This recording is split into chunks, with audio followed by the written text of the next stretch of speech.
makes me laugh. I love him so much. He's very funny. So he prays like, I have never seen anything like it in my life. I thought it was breakdancing. 80s retro. I said, Aki. In English, Americans say Ak. Ak means brother. I said, Ak. What was that? I said, that was gold. I thought it was wisdom. Even though he's small, you want to encourage him to pray, right? But what about us for grown people? Oh, I'm glad that Imam prayed Surah Al-Ikhlas. Oh, I hope he doesn't read Al-Ghashiyah. Like, Al-Ghashiyah is a long surah. Yeah, when that feeling, of course if you're busy, that's understandable. That's why the Imam should make the surah short. But if it's because of shahwa or desire, you have to look into this. How would you pray? This is your last salah in the dunya. How would you plead to Allah?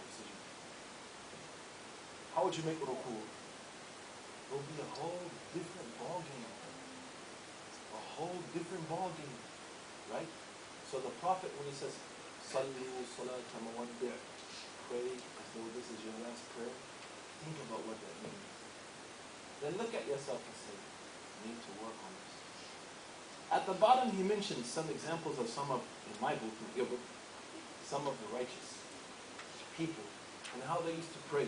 So Muslim ibn Yasar, Muslim, the son of Yasar, this guy is a first round draft pick guaranteed contract. This guy is incredible. It's unbelievable. When you read how he used to pray, his prayer was so incredible, people wrote about it. But he probably doesn't even know. So, for example, one time someone was over at his house, and the people were all talking in the front room and this, and this guy wrote this down, and they were like, shh, he's praying. Then he made taslim, and they said, oh, we're sorry. We're talking while you were praying. He said, you were talking, I didn't hear you. Muslim. Some of us, we say, how could it happen? One time, Muslim ibn Yasar, he was praying in his house, and there was a fire. This is always sound narrations. And the wall fell, man. After he finished, they were like, get out of the house. He said, what happened? He said, look right there. He said, oh, I didn't know. I didn't see it. Maybe some of us will say, man, this is impossible. All of us who are married here, we've experienced this type of khusyu. Brothers and sisters, how many times your wife has been right in front of you, telling you something, and you're on Facebook, you didn't hear anything. That's khusyu. It is. It is. And sisters, how many times your husband or your brother or your father or your mother, and you're like, what? What did you say? And you read it in the newspaper or watching TV. They can be right there. That's khusyu. It's not good khusyu. Hasn't that happened to you before? So don't tell me how did you do this. The thing about the righteous people, they know how to control and direct their emotions. He knows. Abdullah bin Mas'ud before Salah, you know what happened to him? He turned blue. His students saw him turn blue. So they went to him and they said, what? What happened? And he's shaking. He said, you know who I'm about to stand in front of? If you got a call from your university that the chancellor of the university wanted to meet you, you wouldn't show up with like a sarong and a dirty t-shirt. You go Monday like 10 times, put on like special perfume, iron your tudong, make everything. Right? What about when you're going to meet Allah? In Salah. One of my teachers said, Salah, you have 2, 3, and 4 rak'ah every day. Fajr is 2, Maghrib is 3, the rest are 2. In Surah Al-Fatiha, Allah subhanahu wa ta'ala said, Mathna wa thulatha wa ruba' about the malaika. They have 2 wings, 3 wings, and 4 wings. He said the malaika have 2, 3, and 4 wings to soar to Allah. The believer has 2 rak'ah, 3 rak'ah, and 4 rak'ah to soar to Allah. How was Salah? So don't tell me I can't have khusyu. How can I have khusyu? How can I? My wife, wallahi, one time my wife gave like the State of the Union address in front of me. I didn't hear one word. And then when they say, did you hear what I said? Then you're in trouble. And those of us who have children, how many times we talk to our children? Right there in front of you. And they didn't hear one word you said.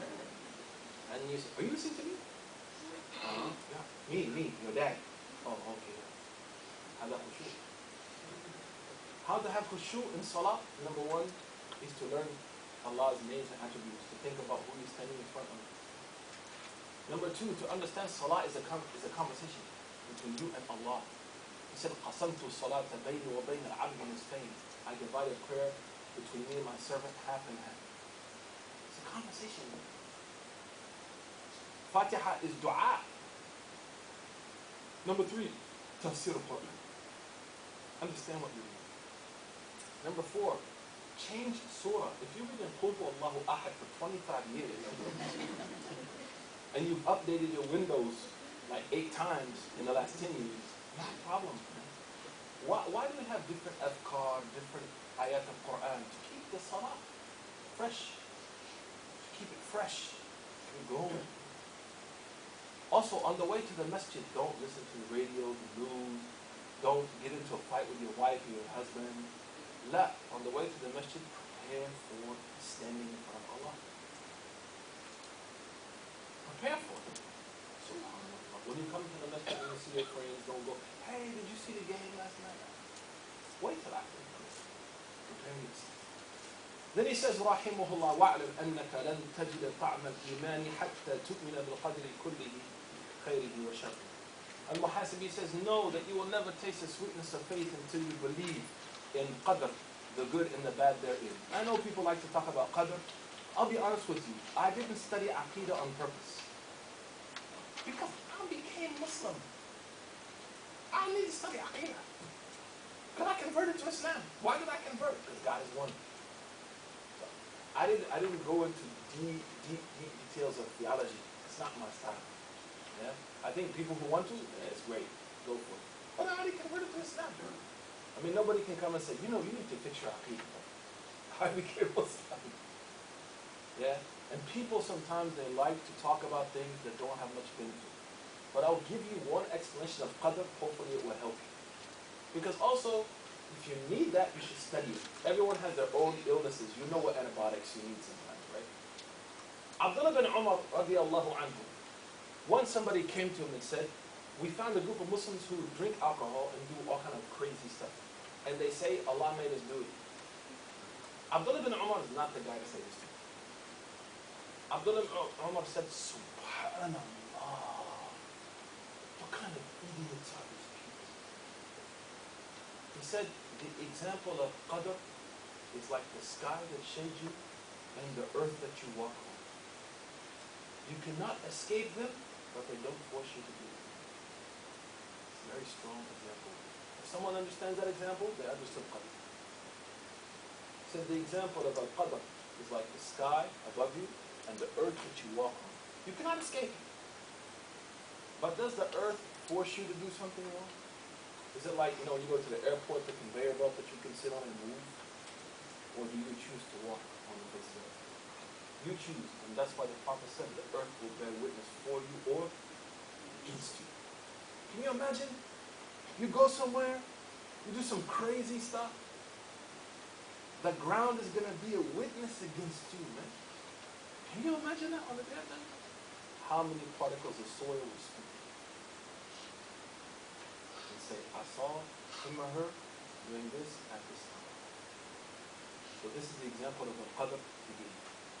Then al-muhasibi says, وَكُنْ قَائِلًا بِالْحَقِّ.